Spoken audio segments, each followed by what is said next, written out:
só uma notinha que eu vou dar aqui rapidinho. Amém? Deus abençoe a todos. Amém. Vamos dar uma nota rápido. Essa nota não é por mim e nem para mim, tá bom? Ser igreja é viver em unidade. Amém? Se nós não soubermos o que é ser igreja, nós não saberemos o que é ser noiva. Então, viver em unidade é entender que o elo mais fraco da corrente é o mais importante.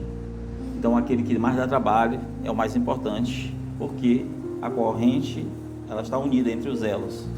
Então, se você não quer que o elo quebre, que a corrente quebre, dê atenção para o mais frágil.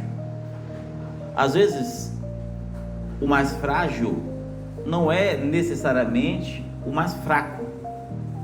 Às vezes o mais frágil é o que mais apanhou. Às vezes o mais frágil é o que pegou muita pancada. Está cheio de fissura. É um elo forte por natureza, mas que nunca quebrou. Mas de tanto golpe está rachando.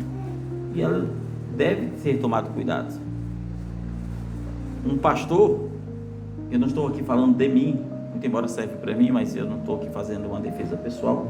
Quero só que você entenda, todo pastor, a Bíblia diz que ele é rodeado de defeitos, ele é rodeado de fraquezas, para que ele possa se compadecer. Amém?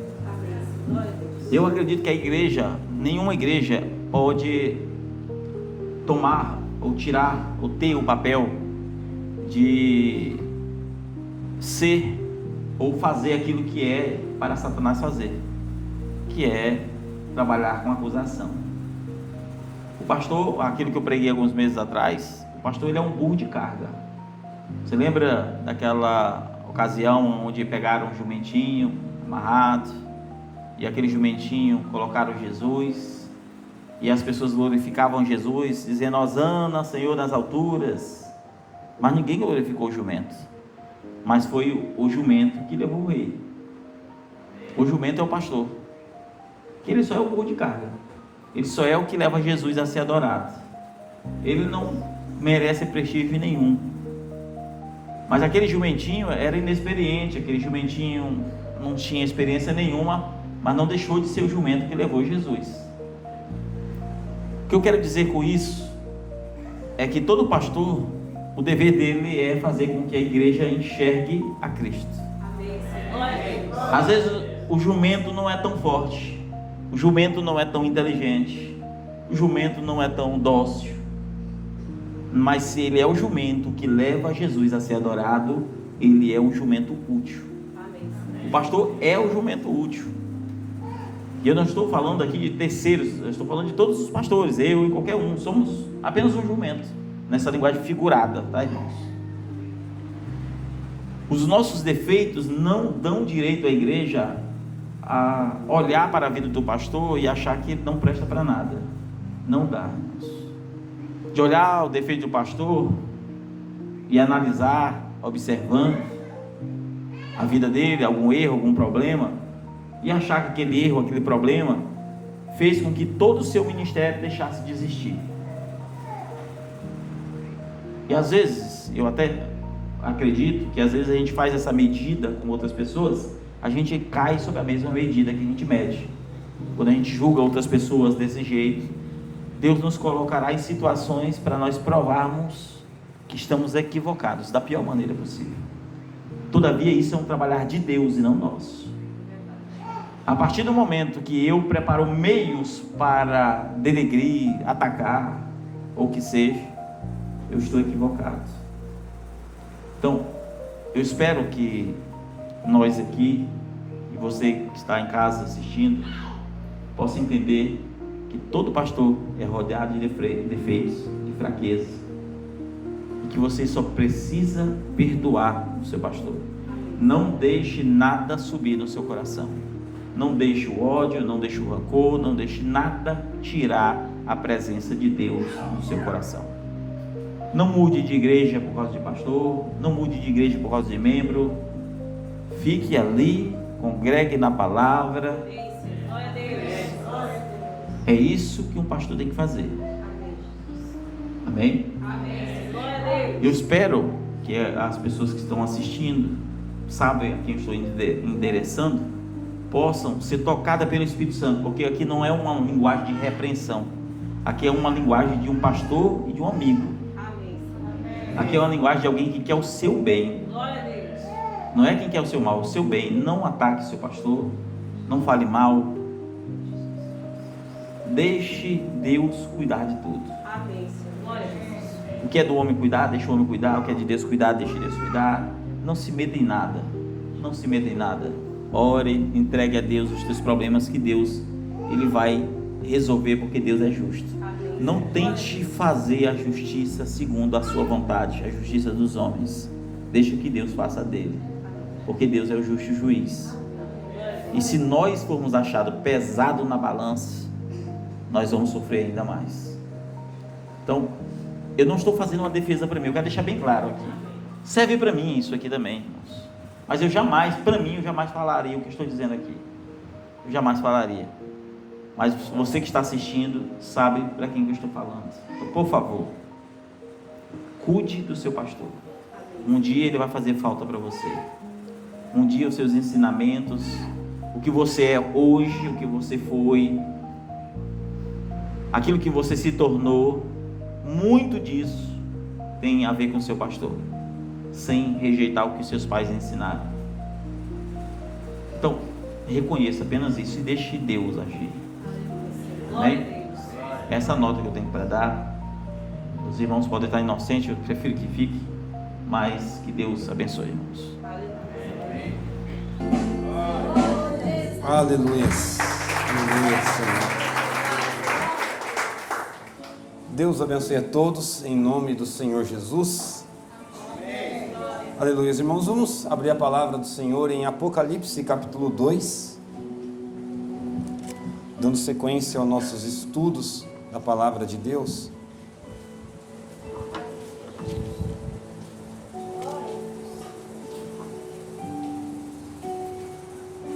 Apocalipse capítulo 2, vamos ler do versículo 8 ao 11. Amém?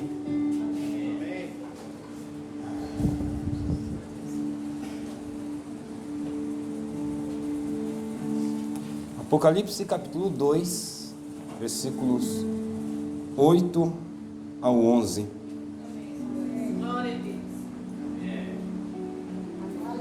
Amém? Está escrito assim: ao anjo da igreja que está em Esmirna, escreve: isso diz o primeiro e o último, que foi morto e reviveu. Eu sei as tuas obras, a tribulação e pobreza, mas tu és rico. E a blasfêmia dos que se dizem judeus e não são, mas são a sinagoga de Satanás. Nada tema das coisas que hás de padecer. Eis que o diabo lançará alguns de vós na prisão, para que sejais tentados, e tereis uma tribulação de 10 dias. Sê fiel até a morte, e dar-te-ei a coroa da vida. Quem tem ouvidos, ouça o que o Espírito diz às igrejas. O que vencer não herdará o dano, não receberá o dano da segunda morte. Amém? Senhor Jesus, Senhor eterno, oramos, Senhor, a Ti neste momento, pois nós, Pai amado, estaremos entrando mais uma vez no estudo da Tua palavra, Senhor, e pedimos que o Senhor venha falar com cada um de nós nessa noite, Pai. Pai amado, que possamos compreender, ó Pai amado, a história, Pai amado, do nosso povo, a história, Pai amado, daqueles que creram em Ti, daqueles que deram a vida por Ti, Senhor, daqueles, ó Deus, que mesmo diante da morte, permaneceram fiel ao Senhor, ó Pai, fiéis, Pai amado, ao propósito, fiéis, ó Deus, à vocação, Pai amado, e oramos em nome do Senhor Jesus, Pai, que assim seja conosco, Pai amado, nessa noite, o Senhor, Pai amado, abrindo nosso entendimento para compreender e conhecer, ó Pai, Pai amado, em nome do Senhor Jesus Cristo te pedimos, amém, meu Deus, amém, Senhor, aleluia.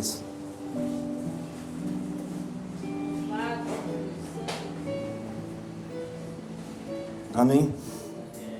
Só recapitulando, irmãos, semana passada nós estudamos qual era? A era de Éfeso, amém. Quais os significados de Éfeso? Vocês se lembram?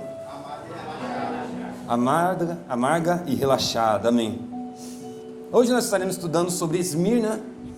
Esmirna, irmãos, tem o período de duração desde 170 depois de Cristo até 312 depois de Cristo. Esmirna tem dois significados, assim como Éfeso. Esmirna significa amarga e cheiro suave. E tem esse significado exatamente por causa da mirra, que também é um dos significados. A mirra, que era uma planta, né? Que ela em si ela tem um sabor amargo, mas por outro lado, quando ela é esmagada, quando ela tem um aroma suave, um cheiro suave. Amém? E se tratando da cidade de Esmirna, ela é uma cidade que se tornou um centro comercial de renome naquela região, por causa tanto dos portos que havia tanto porto que havia naquela cidade, quanto também aquela cidade ela era conhecida pelas escolas de retórica, de filosofia, de medicina, ciência, e também havia belas construções naquela cidade. Essa cidade em si, ela recebia os jogos pan-helenísticos, né, que era que também é como se fossem os Jogos Olímpicos que aconteciam na Grécia, só que de menor proporção. Aconteciam nessa cidade esses jogos pan-helenísticos. E nesses jogos havia atletismo, havia corrida de resistências, corridas e várias outras coisas. E o vencedor de cada uma dessas modalidades recebia coroa de louros, reconhecimento público, e também havia diminuição de impostos para aqueles que venciam. Por conta disso, Jesus, quando ele fala com esta igreja, ele faz a menção a esses jogos, porque assim como o vencedor tinha coroas de glória, coroas de flores, coroas de louros, Jesus ele promete que ao que vencer e permanecer firme na fé, e vencer as dificuldades, vencer as lutas daquele momento, ele daria a eles a coroa da vida. Daria a eles a coroa da vida eterna. Amém? E que contraste! Enquanto muitos corriam por bens passageiros, corriam por reconhecimentos que se lembrava hoje e amanhã, esqueciam, por exemplo, hoje, quem é que se lembra dos vencedores daquela corrida? Ninguém se lembra. Ninguém tem a menor noção de quem eram aqueles homens, de quem venceu aquelas corridas, de quem venceu a corrida de existência. No entanto, aqueles que mantiveram firme a sua fé, aqueles que mantiveram firme a sua vocação em Deus, eles tiveram a coroa da vida sobre as suas cabeças. Amém? Aleluias.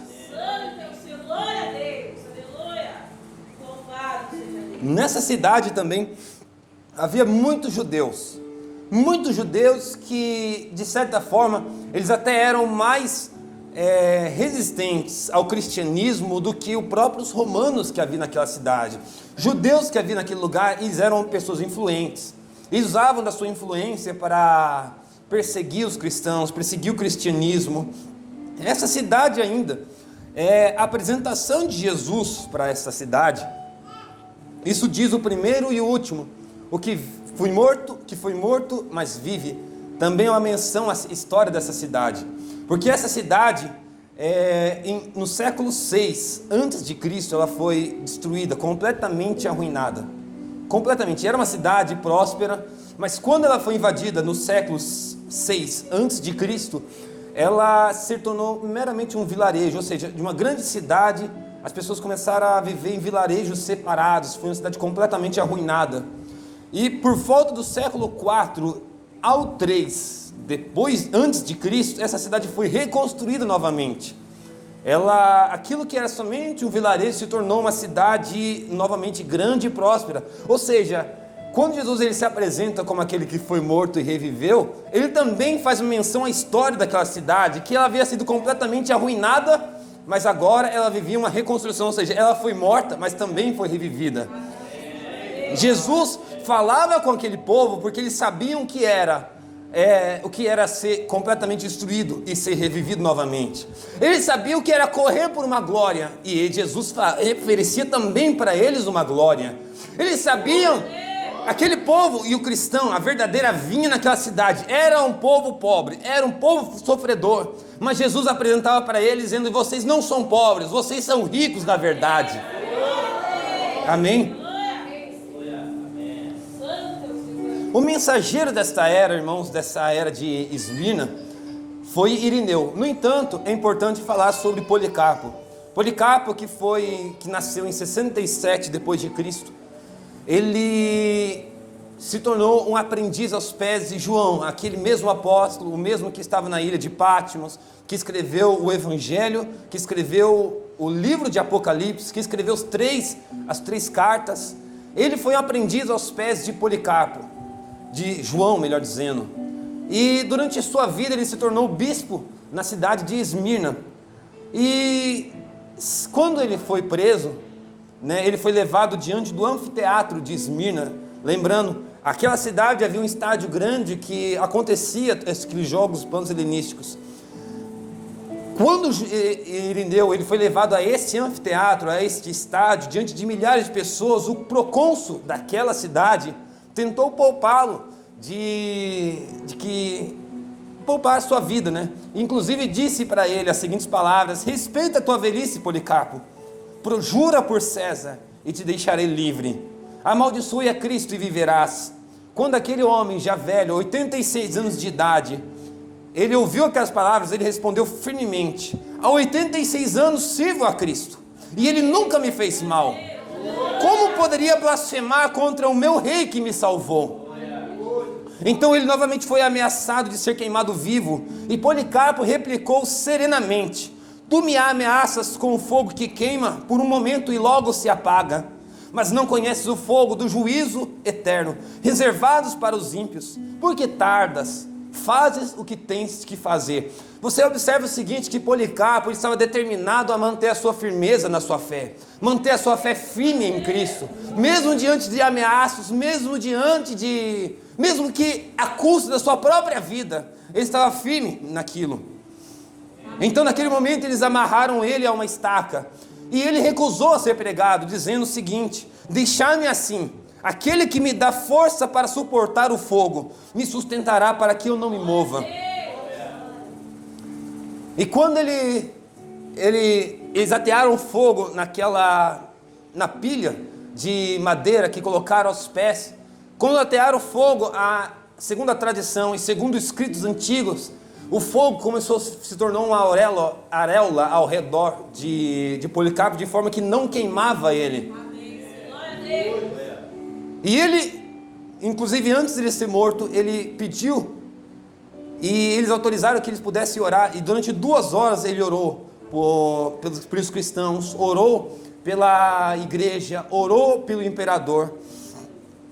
E quando aquele fogo subiu, ele se tornou uma roda ao redor dele, e não queimava ele. Quando aqueles acusadores viram isso, inclusive a imagem dele era como se fosse de ouro. As pessoas olhavam para ele, via como se fosse uma glória de ouro no seu semblante, no seu corpo.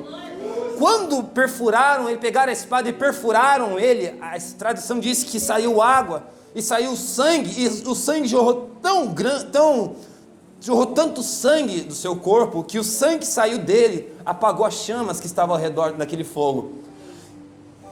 Não é à toa que Tertuliano, falando acerca de Policarpo, dizia: o sangue dos mártires é a semente da igreja.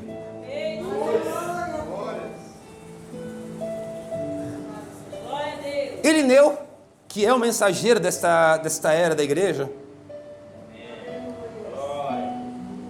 ele foi aprendiz aos pés de Policarpo, e por sua vez que Policarpo havia sido aprendiz aos pés de João. Irineu, ele aprendeu junto com Policarpo, inclusive ao longo da sua vida, ele dizia muitas palavras: ainda ouço a voz de Policarpo, como ele contava tudo o que aprendera de João. Sempre na vida de Irineu, ele aprendeu aquilo, e assim como ele aprendeu de Policarpo, ele apontava toda a sua vida, e a base da sua fé sempre era o que os pais apostólicos pregavam. Aquilo que os pais apostólicos ensinavam, aquilo que eles haviam propagado no primeiro século. Perdão, irmãos. Aquilo que eles haviam propagado no primeiro século, pregado, ele enfatizava aquilo, dizendo que qualquer outra coisa que surgiu, além daquilo que os pais apostólicos pregaram, aquilo não era de Deus. Ou seja, aquilo que vinha de Deus precisava vir por intermédio dos apóstolos, aqueles apóstolos iniciais lá atrás. Não que não houveram apóstolos depois daquilo, houveram apóstolos, mas que o ensinamento, que aquilo que foi ensinado, a verdade, a doutrina verdadeira, precisava ser a doutrina apostólica, nada mais e nada menos do que a verdade apostólica. Irineu, ele nasceu na Ásia Menor, e futuramente, depois que ele aprendeu de Policarpo, passou algum tempo aos pés de Policarpo, ele foi para Lugdunum, que posteriormente se tornou conhecido como Lyon, na cidade, o que hoje é a França. E após o massacre do bispo Potino, ele se tornou bispo na cidade de Lyon, como ele ficou conhecido como Irineu de Lyon. Irineu, ele tinha... O que determinava muito da doutrina dele, o que ele ensinava, ele tinha muita mansidão nas palavras, ele tinha sabedoria ao ensinar as palavras. Aliás, em questão de... Isso determina muito, isso mostra como Irineu ele foi além de Policarpo, porque Policarpo não tinha a mesma sabedoria como Irineu ele tinha. Irineu ele tinha o propósito de ensinar a palavra, e também tinha firmeza nas doutrinas, firmeza doutrinária e a defesa contra heresias que surgiu neste século. O que aconteceu muito na era de Esmirna, irmãos, é o surgimento das doutrinas. Aquilo que lá atrás era obras dos nicolaítas, aqui na era de Esmirna começou a ganhar forma. Aquelas doutrinas, aquelas obras começaram a surgir aqui e se tornar doutrinas ao longo desta era. Por isso que Irineu se tornou tão ferrenho contra essas doutrinas, né? Irineu, durante a sua vida, né, ele combateu o gnosticismo, montanismo, nicolaísmo, as tradições humanas que surgiram depois, pós-apostólicas, que não eram tradições apostólicas, e divisões que surgiam no meio da igreja. Irineu ainda, ele cria nos dons, né? Posteriormente, as igrejas que hoje são chamadas de igrejas reformadas, elas acreditam que os dons cessaram no segundo século. No entanto, Irineu, ele bate na tecla que os dons, existiam os dons na igreja primitiva. Dons de línguas, dons de profecia, os dons, eles habitavam na igreja. Eles estavam lá. Os dons, eles não cessaram. Como Pedro mesmo disse, quando Pedro, lá no dia de Pentecostes, o Espírito Santo desceu sobre eles, eles falavam em línguas, eles falavam em línguas, e à medida que Pedro pregava, né, Pedro ele não pregou em línguas estranhas, ele pregou na sua própria língua, mas à medida que ele pregava, pessoas que estavam de várias outras nações, que falavam em outras línguas humanas, eles entendiam na sua própria língua. Pedro falava em aramaico, mas ali estava, digamos assim, estava o grego, estava o inglês, estava o espanhol, estava o português, e eles entendiam. Quem era de Portugal entendia em português, quem era da Inglaterra entendia na sua própria língua. Pedro, quando ele prega o batismo em nome do Senhor Jesus, ele diz o seguinte: isto é para vós, para vossos filhos, para todos quantos estão longe, tantos quanto o Senhor.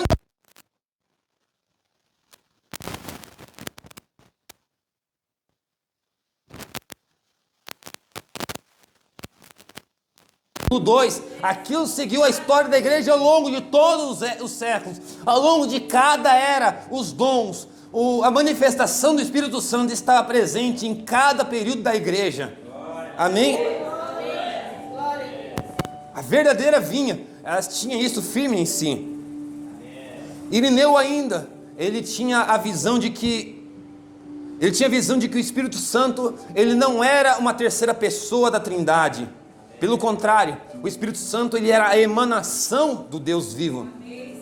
Ou seja, ele não era uma coisa separada, ele era a própria ação de Deus na terra, a própria ação do ser divino, agindo no homem, agindo na humanidade, agindo na igreja.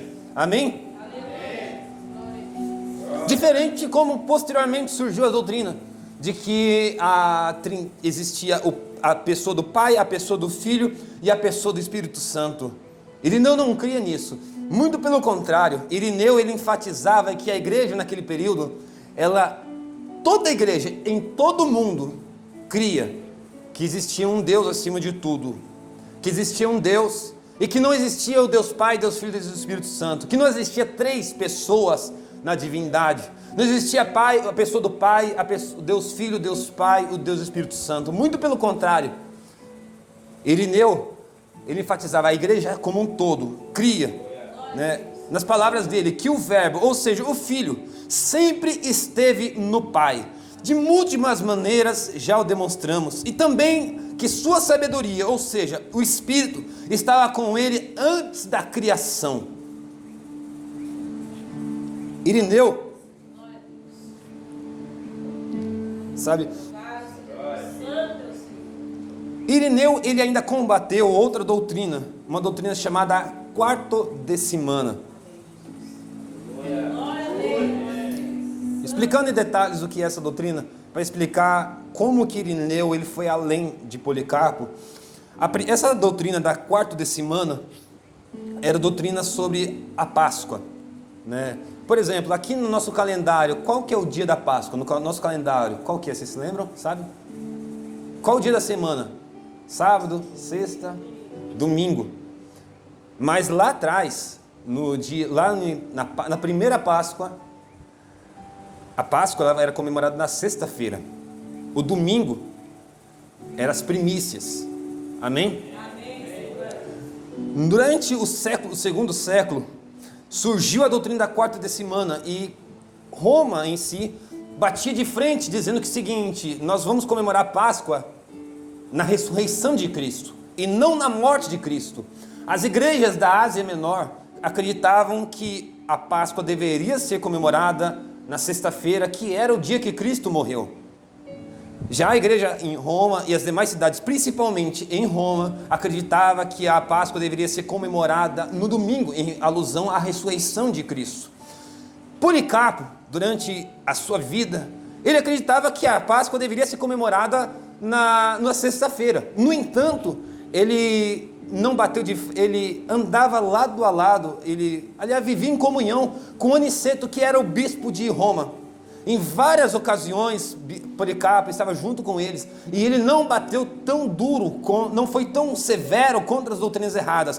Aliás, Policarpo, ele viveu o período de transição, o momento em que as doutrinas começavam a entrar. Irineu, ele já viu ele viveu no momento em que a doutrina já estava no meio da igreja, as doutrinas erradas, melhor dizendo. Quando Irineu, ele começou a bater de frente com essas doutrinas. Irineu, ele viu a quartodecimana, montanismo, nicolaísmo já entrando no meio da igreja, no seio da igreja. Irineu, ele viu isso já dentro da igreja. Aliás, algo que cada mensageiro tem é estar à frente do seu povo. Os olhos dele sempre vêm à frente do seu povo. Ele vê as coisas que estão lá na frente, as coisas que vão acontecer, o que cada espírito vai gerar lá na frente.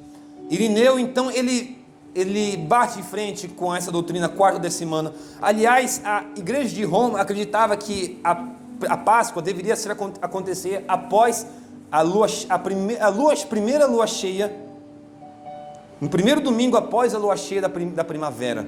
Então, por isso que hoje nós comemoramos a Páscoa, né? Nós não, o nosso calendário às vezes está em março, às vezes está em abril, por conta disso que aconteceu lá na segunda era da igreja ainda, esse debate, que lá atrás já começou a dividir a igreja, a tal ponto que na época de Irineu, Vítor, que era o bispo de Roma, disse: quem não acreditar que a Páscoa é comemorada no domingo, deve ser excomungado da igreja. Ele queria criar uma divisão no meio da igreja, separação total. Irineu, ele batia de frente contra qualquer divisão, contra doutrinas que não condiziam com a palavra de Deus. Amém?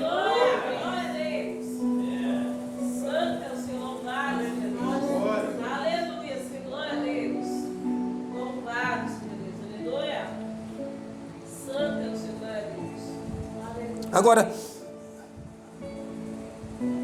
Irineu ainda, Irineu, dentre várias coisas que ele tinha,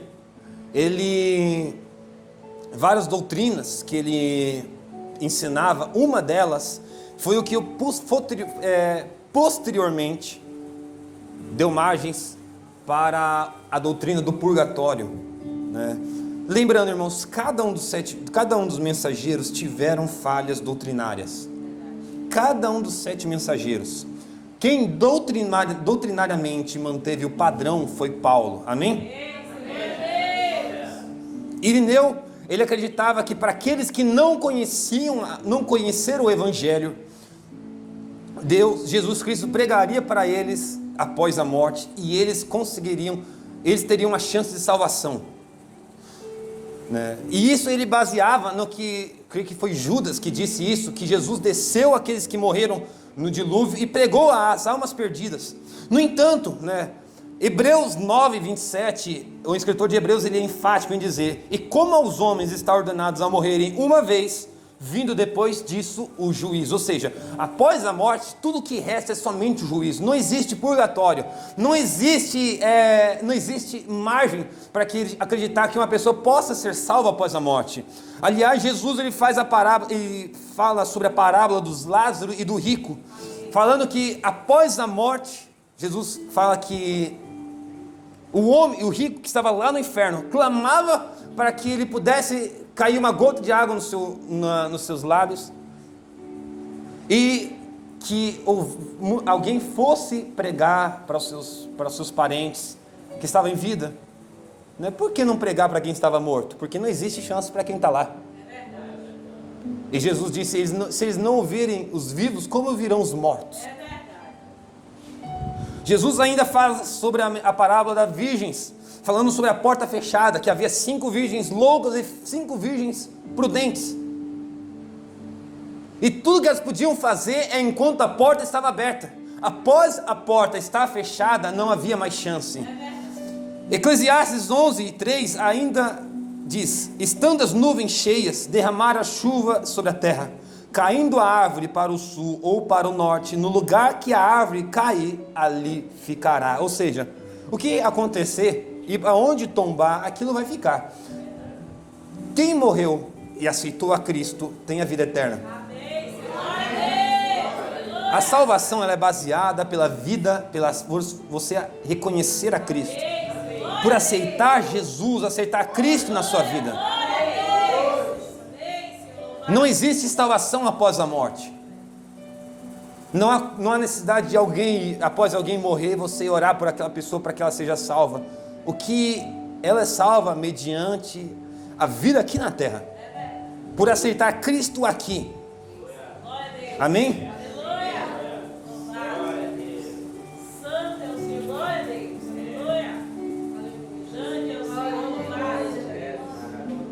Aleluia, Jesus.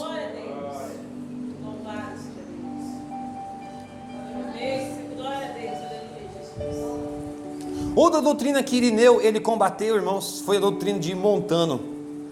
Montano em si, a doutrina de Montano, ela é muito parecida com a doutrina com a doutrina tertulianismo, que surgiu posteriormente, após a morte de Irineu. Montano, ele era um homem que ele era sacerdote no templo de Cibele, e após se converter, ele passa a ser o bispo e pregar a palavra de Deus também. Montano, ele era conhecido pelo poder, pela virtude, pelo ser cheio do Espírito Santo, cheio da virtude do Espírito, cheio do poder, cheio dos dons. E Montano, ele era mais... a virtude do Espírito Santo era mais intensa na vida dele. Acontecia mais, tanto na igreja dele, quanto na vida de Montano. Só que com o passar do tempo, aquele homem, detalhe, Montano também acreditava que toda a base doutrinária vinha dos apóstolos, não vinha não vinha de posterior, não vinha por outros homens após, mas vinha lá dos apóstolos. Pelo contrário, também, ele acreditava que tudo deveria remeter às doutrinas que os pais apostólicos pregavam. Porém, só com o passar do tempo, ele começou a pregar algumas doutrinas que não vinham da Bíblia. Por exemplo, penitências rigorosas. Ele acreditava também que os membros da igreja deveriam ter um voto de castidade no casamento, ou seja, mesmo depois de casar, o homem deveria estar longe da esposa, se vocês entendem o que eu quero dizer. Não deveria ter atos entre o homem e a esposa. Ele também, posteriormente, acreditava que ele mesmo era o próprio Paráclitos. O que é o Paráclitos? É o Espírito Santo, né? O Espírito Santo é o Paráclitos aqui na terra, na igreja. E ele acreditava que ele era Paráclitos. A tal ponto que quando ele ia batizar, ele batizava em nome do Pai, do Filho e do Paráclitos. Ou seja, de Montano, né? O nome do Pai, do Filho e do Montano. Em nome do Senhor Jesus e Senhor Jesus Cristo, né?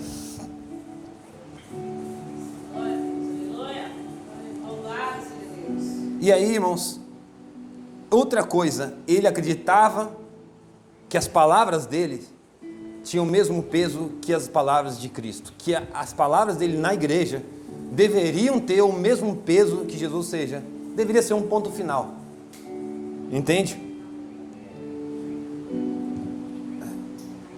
Glória a Deus. Louvado seja teu nome, Senhor. Aleluia. Santo é o Senhor. Louvado seja Deus. Isso mostra, irmãos, que existe um casulo no coração do homem. Um casulo que o homem ele precisa vigiar para que não venha dar lugar a espíritos errados. Irineu, nas suas cartas, né, no seu livro, ele dizia o seguinte: a fé verdadeira está naquilo que foi entregue pelos apóstolos e guardado pela sucessão dos presbíteros. Irineu ainda, ele anulava a pretensão dos montanistas de falar com mais autoridade do que as escrituras, do que os apóstolos, do que a igreja histórica. Montano, mesmo sendo tão cheio do Espírito Santo, sendo tão usado pelo poder, de tal forma que Tertuliano, que era de Roma, quando ele viu a manifestação do Espírito Santo, viu o poder que havia na igreja de Montano, ele se converteu ao montanismo, deixou os paganismos para trás e começou a frequentar e posteriormente criou o tertulianismo, que é a mesma base do montanismo, a mesma base. Irmãos, lá atrás, lá no Jardim do Éden, havia duas árvores. Havia a árvore da ciência, do bem e do mal, e a árvore da vida. Amém. Glória a Deus. Mesmo naquele jardim perfeito, mesmo naquele lugar que era um paraíso, o mal estava lá. O mal estava naquele lugar. Tudo que Deus disse para Adão e Eva era: não provem do fruto da árvore que está no meio do jardim, da árvore da ciência do bem e do mal, porque aquilo traria morte para eles, aquilo traria a decadência humana, a decadência moral. E foi exatamente o que aconteceu. Assim aconteceu no meio da igreja, assim aconteceu com o montanismo. Mesmo sendo um povo cheio do Espírito Santo, mesmo sendo tão usados por Deus, mesmo estando debaixo da unção de Deus e do poder do alto, eles cederam à soberba, ao orgulho, àquilo que estava escondido dentro dos seus corações. Assim, aquela igreja que era tão usada pelo Espírito Santo, aquela igreja que era tão usada por Deus, tão usada no meio que almas se convertiam, que curas aconteciam, aquela igreja se rendeu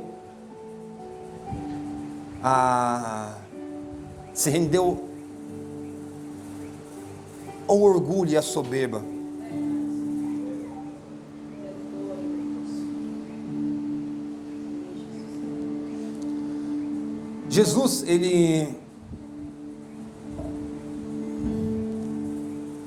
Jesus, quando ele fala sobre essa carta, né, ele diz o seguinte: eu sei as tuas obras e a tua tribulação e pobreza, mas tu és rico, e a blasfêmia dos que se dizem judeus e não são, mas são a sinagoga de Satanás.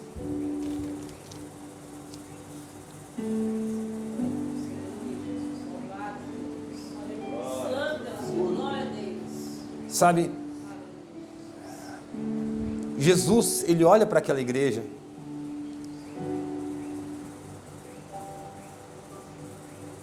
ele sabia exatamente o que eles passavam. Aquela era de Esmirna foi o início da era dos mártires.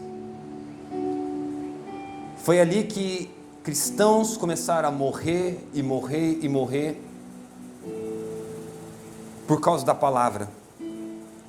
Jesus sabia o amor que eles tinham pelo Evangelho. Jesus sabia das tribulações que eles passavam. E que tribulação?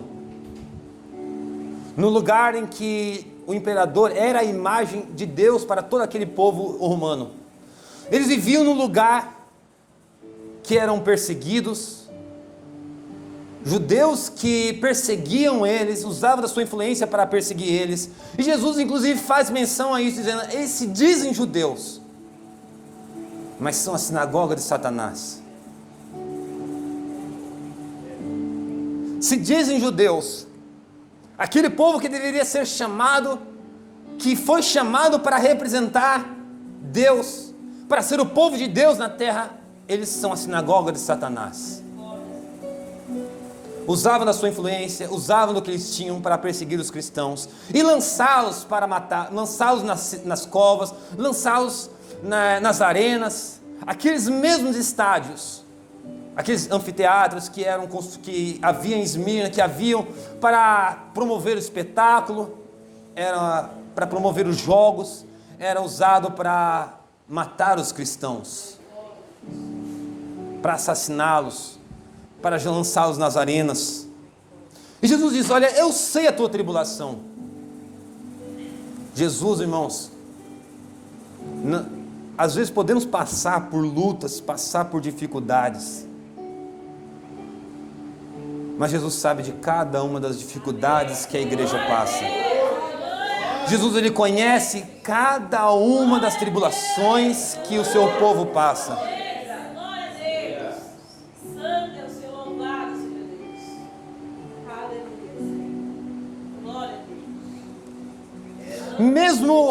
Mesmo que eles olhassem para si mesmos, e Jesus olha para eles e diz: olha, eu conheço também a tua pobreza. Eles olhavam para si mesmos e viam em si mesmos pobres. Nós falamos na era passada que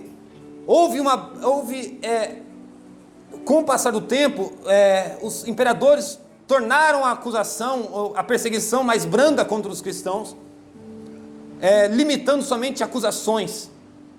Mas quando um cristão ele era acusado, eles tiravam a propriedade, tiravam os dinheiros, tiravam tudo, tiravam as casas, tudo que eles tinham, rebanho, qualquer fonte de renda que eles tinham, eles tiravam deles.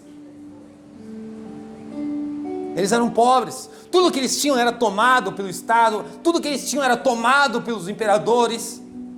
Mas Jesus olha para eles e vê um povo que permanecia firme na sua palavra, um povo que mesmo que as heresias tentavam entrar, as heresias faziam forças, doutrinas erradas faziam forças para entrar no meio da verdadeira vinha, eles permaneciam firmes.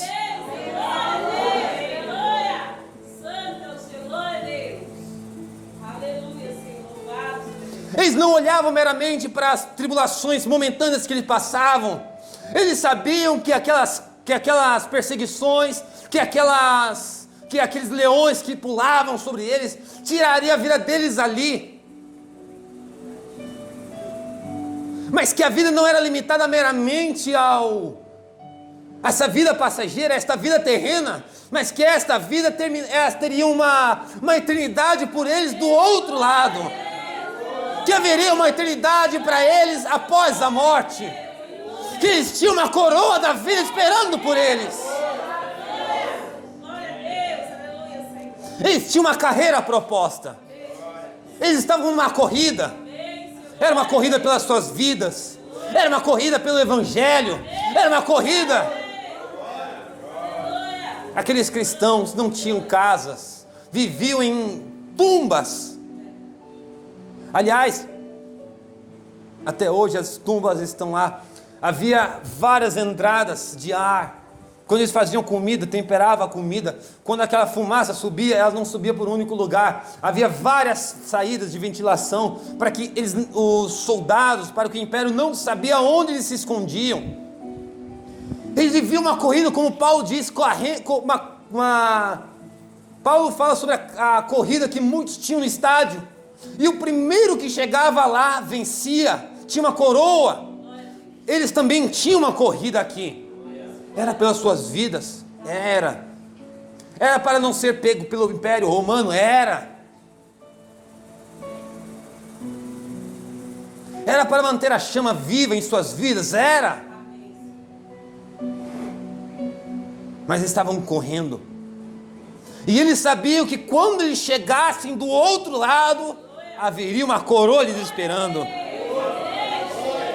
Eu li uma vez, irmãos, num livro, eu não lembro qual cidade que era, não lembro qual cidade, que havia as Olimpíadas entre os gregos, e muitos daqueles homens, às vezes eram camponeses, às vezes alguns deles eram pessoas que não eram muito escravos, e quando eles corriam, eles tinham corrida, tinha os gladiadores, e eles davam a vida para vencer aquela batalha, davam a vida para chegar ao fim daquela corrida. Mas sabe qual que era a glória deles? Era que quando eles chegassem do outro lado, vencesse aquilo, o imperador colocava eles no carro com ele, e eles davam a volta na cidade, e o povo pegava as folhas e começava a jogar sobre eles, e aquilo era a glória dele, era saber que estava ao lado do imperador. Talvez ele nunca mais teria uma outra oportunidade, mas a chance da vida dele era estar ao lado do imperador.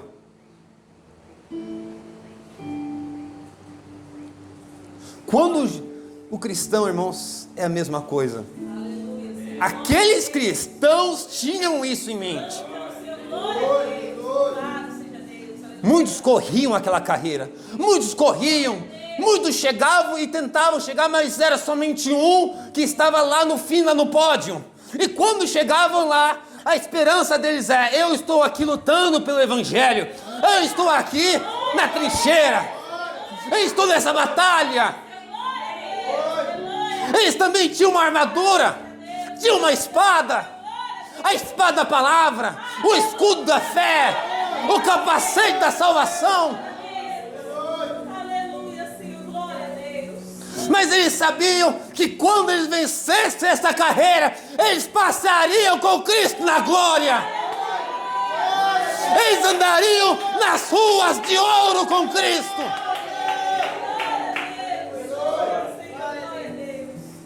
Não haveria segunda morte para eles. Eles morreriam naquela arena, mas era a última vez, porque eles tinham vida eterna em si. Como Jesus disse, quem crê em mim nunca provará a morte. Aleluia, Senhor, glória a Deus. Aleluia, Senhor, louvado seja Deus. Santo é o Senhor, glória a Deus. Aleluia, Senhor. Aleluia, Senhor, louvado seja Deus. Era um período, irmãos, se na era de Éfeso a preocupação deles no final era somente as perseguições, agora esta era de Esmirna, eles tinham perseguições, mas as doutrinas estavam entrando,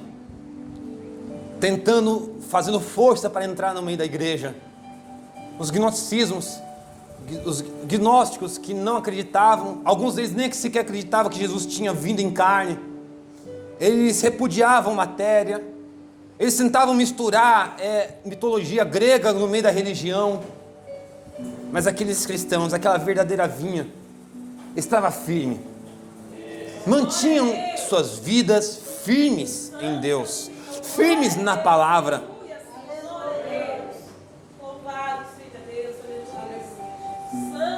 Ou seja, como mesmo Irineu dizia, a revelação terminou em Cristo e na pregação apostólica. Não existe nada mais depois disso. Tudo foi lá. É isso que nós precisamos. É um retorno àquelas raízes. É um retorno ao início.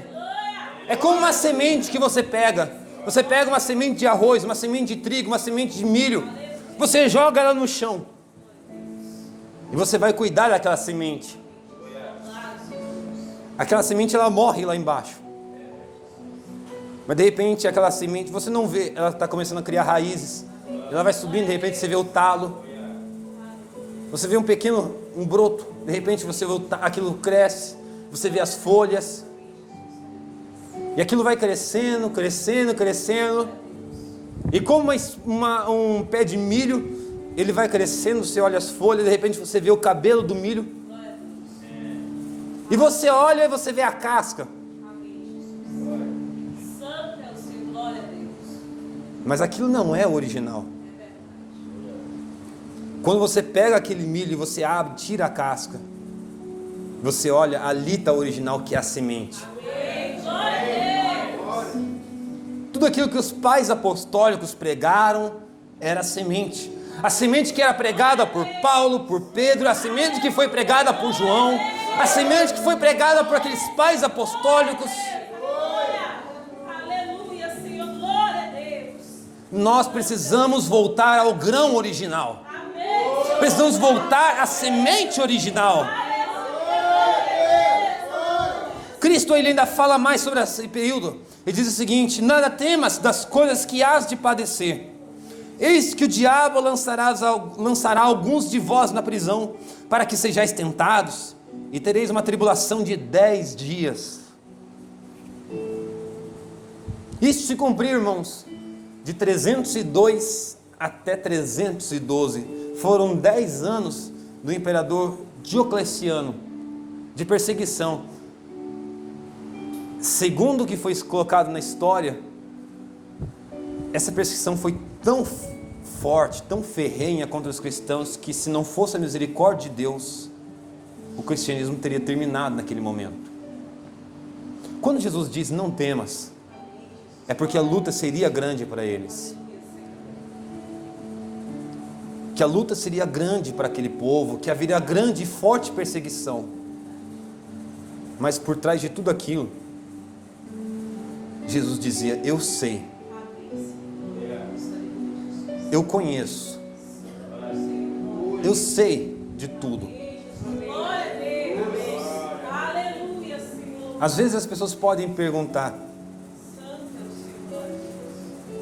como que pode Deus, um Deus de amor, olhar para cada cristão tombando naquelas arenas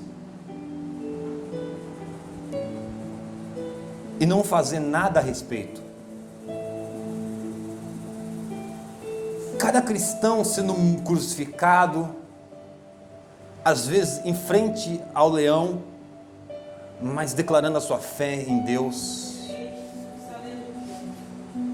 Os cristãos não tinham medo, pelo contrário, mesmo diante das lanças, eles consolavam uns aos outros. Glória a Deus, aleluia. Santo é o Senhor, glória a Deus. Como que Deus, um Deus de amor, podia estar, alguns podem dizer, como que um Deus de amor podia olhar para aquilo e se manter silêncio, se manter em silêncio diante de tantas mortes? Como que Deus ele pode olhar para mim, para olhar para você e ver as perseguições que você passa e as lutas que você enfrenta, e que pode parecer que ele está em silêncio, de braços cruzados? Deus ele não está de braços cruzados. Glória a Deus. Santo é o Senhor, glória a Deus. Certa vez eu vi um pai dizendo o seguinte, que ele estava sentado lendo um jornal e seu filho estava brincando, de repente ele quebrou a roda do brinquedo, do carrinho, e ele, pequenininho, Não, não quebrou, a roda só saiu do lugar. Era encaixada. Ele pegou, papai, olha, a roda saiu. O brinquedo quebrou. O pai olhou para ele e disse, que pena, meu filho, vamos jogar fora. E continuou lendo o jornal. Aquele menino pegou o brinquedo, pegou a roda, foi lá e começou a tentar encaixar, até que ele encaixou. De repente veio todo feliz para o pai e disse, papai, olha, eu encaixei a roda, papai. Ele disse, parabéns, meu filho. Deus, Ele não está em silêncio. Ele está em silêncio, mas Ele não desamparou. Ele não abandonou. Mas Deus, Ele observa o que você vai fazer. Ele observa você com aquele brinquedo na sua mão. E o que você vai fazer com isso? O que você vai fazer diante do problema? O que você vai fazer diante da luta, diante da prova?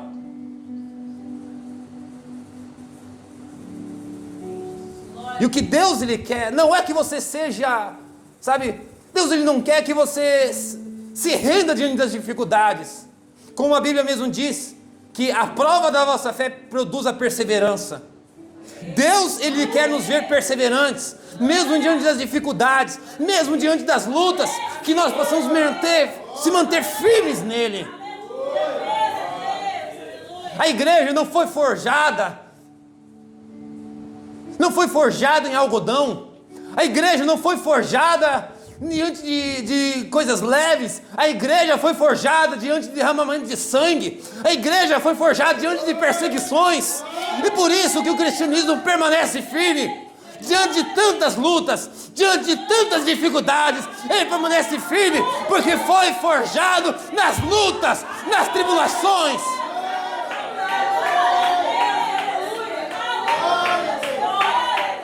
Enquanto cada luta, enquanto cada prova vinha, havia um cristão na frente da trincheira, com a sua espada desembainhada, olhando firmemente para aquele alvo da soberana vocação em Cristo.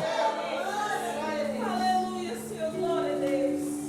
Ele sabia que aquela luta era passageira, que aquela perseguição era momentânea, e que tudo aquilo era leve, comparado ao peso de glória que estava esperando por eles lá em cima. Glória a Deus, aleluia. Santo é o Senhor, glória a Deus. Santo é o Senhor, glória a Deus. Glória a Deus. Glória a Deus. Glória a Deus, louvado. Santo é o teu nome, glória a Deus. Louvado seja Deus, aleluia. Louvado seja o teu nome, Senhor, glória a Deus. Aleluia. Santo és. Nós passamos por lutas, irmãos, e elas são necessárias, são mais do que necessárias. E Jesus, Ele continua dizendo, ser fiel até a morte, Glória a Deus. e dar-te-ei a coroa da vida. Glória a Deus. Glória a Deus. Deixa eu terminar de dizer uma última coisa, outra coisa, melhor dizendo. O caráter não é um dom. O caráter, ele é uma conquista. Deus, Ele não te dá um caráter. Ele te dá as lutas para que as lutas e as tribulações são a oficina de Deus para nos moldar à imagem de Cristo. São elas que nos moldam. Deus, e cada luta, cada dificuldade, cada tribulação, irmãos, é uma ferramenta de Deus. Deus, Ele é um ourives. O ourives, quando ele pega aquela pedra uma pedra... Vocês já viram um pedaço de ouro bruto mesmo? Alguém já viu aqui já? Bruto. Não parece nada com ouro. Não parece nada. Você olha assim, eu olhando, parece que é uma pedra qualquer. Eu mesmo chutaria ela no meio da rua. Mas a questão é que um ourives, ele tem um olho aguçado. Ele sabe o que vê. Eu olho, vejo uma pedra qualquer. O ourives não, ele olha e vê ouro. Ele vê algo de valor. Quando ele pega aquela pedra, ele leva para o forno. E lá ele coloca em altas temperaturas, para que a impureza ela venha subir, ou evaporar, ou ele possa tirar aquelas que ficam por cima. Porque o ouro ele vem misturado, vem vários tipos de pedra no meio dele. E aí o que ele faz? Ele tira toda aquela impureza. E o ouro é purificado. Deus ele tira todas as impurezas, mas ele ainda não está no jeito que ele quer. Ele pega aquele ouro e pega o seu martelo e começa a bater. E bater. E bate. E à medida que ele vai batendo, parece que ele está machucando aquele ouro, mas não está. Ele está dando forma para ele. Ele tem algo aqui na sua mente. E à medida que cada vez que ele bate, ele transfere aquilo que está aqui dentro dele para aquele pedaço de ouro. Cada vez que vem as lutas, cada vez que vem a tribulação, Deus ele toma aquilo que está na sua mente e começa a colocar dentro de você. E ele vai batendo até que ele possa olhar para aquele ouro e com o seu próprio martelo. Ele olha para aquele ouro, ele bate até que ele olha e vê o seu próprio reflexo naquele ouro. Até que ele olha para aquele ouro e vê a sua própria imagem ali.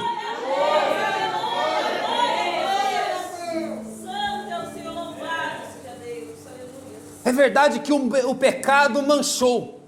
Que o pecado, através da queda do homem, ele manchou o homem. Ele está cheio de pecado, cheio de erros. Mas Deus, ele está disposto, como um oleiro, como um ourives, a pegar aquele ouro, a pegar a minha vida, a pegar a tua vida. Talvez eu olhe para mim e não veja o valor. Talvez você olhe para você e não vê o valor. Mas existe alguém que olha para você e olha além da sua perfeccionalidade.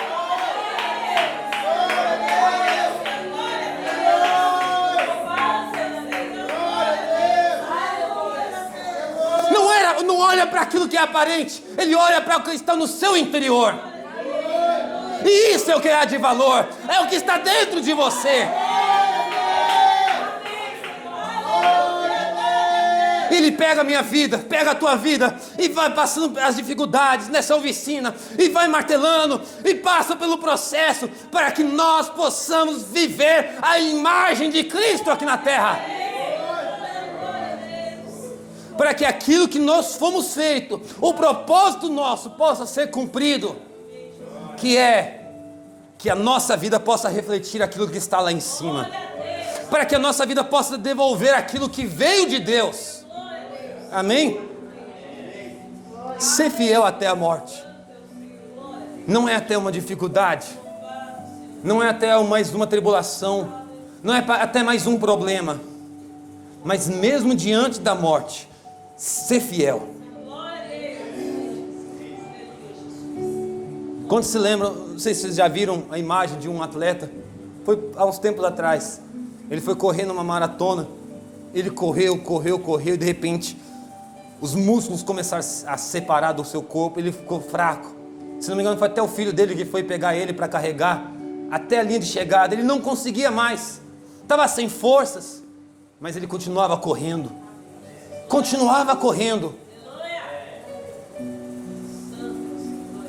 Não é até a gente achar que não dá mais, mas mesmo diante da morte, Cristo prometeu nos capacitar e dar-te-ei a coroa da vida.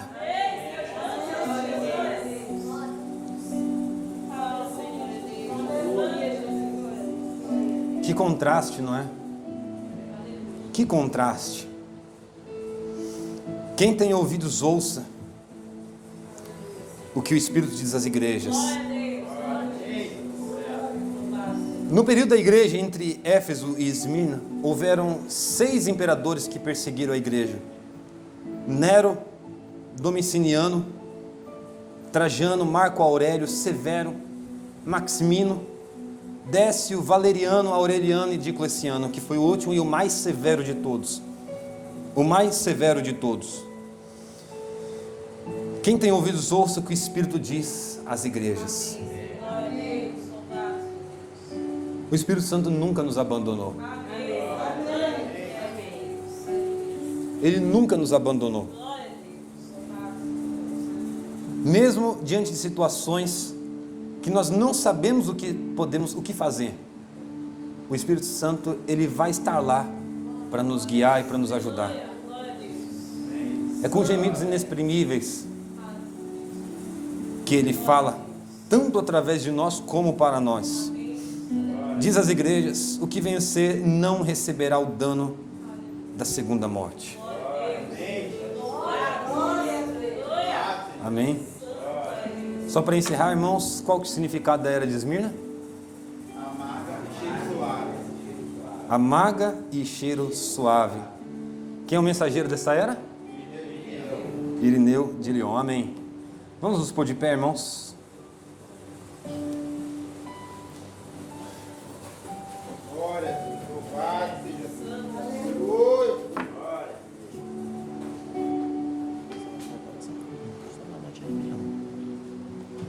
Amém, meus irmãos?